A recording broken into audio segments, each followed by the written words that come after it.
te u Zion a chuan a kila lung pai ma ber le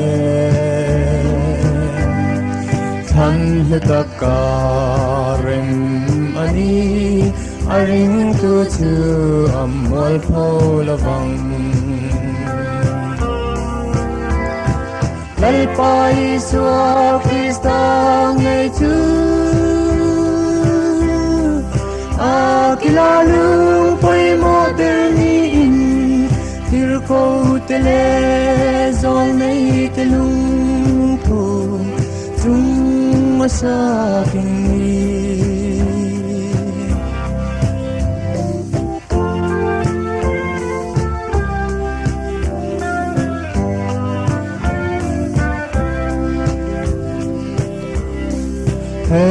lung pui chung a hian ka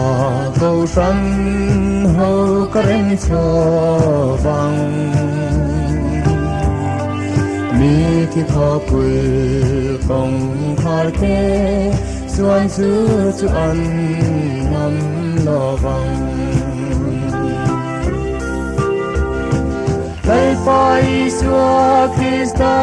ngai chu akila lung pai mo derni in tir ko tele zol nei te lung tu chung masaking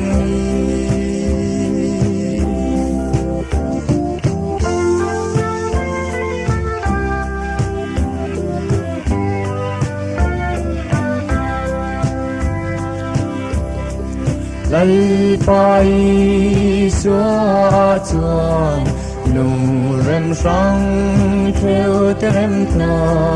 pa suk to in lal pa chuan bia kin thiang him ma chang je thi